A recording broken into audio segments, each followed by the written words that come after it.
The end of last week saw a controversy flare up on X, centred around freshly minted Green Party list MP and spokes they-them for early childhood education, Benjamin Doyle.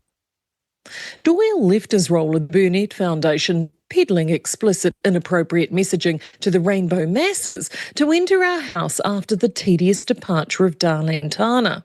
Doyle is a living and breathing disciple of the Church of Woke. He wears his virtue signals on his sleeve, literally, and ticks every woke stereotype of the genre. Gender fluid, pronouns aplenty, championing every cause du jour. Spotted trans rights this week, save Palestine the next, you get the picture. He takes his devotions very seriously. What's got now Ben in a spot of poo, another literal hobby I understand that he promotes, is his alternative Instagram account named Bible Belt Bussie. Now, normally I wouldn't be so exercised over such things. I learned years ago that Instagram is fraught with those who worship at the altar of the Church of Woke, so nothing out of the ordinary there.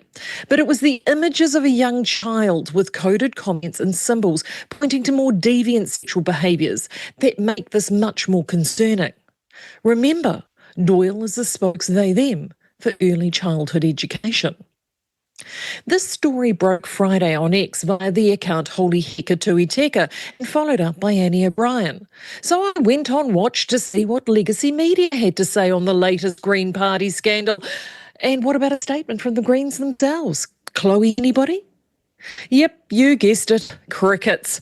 It was left to the tireless advocates in independent media and X to make some noise to garner a reaction.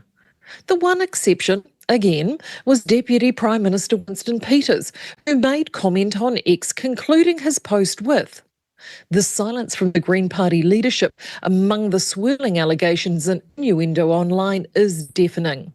This is the guy who wants to provide puberty blockers on demand and surgery for children. Doyle has been placed in Parliament to sabotage the ethical beliefs our society stands for." So I'll wait and see what the week brings.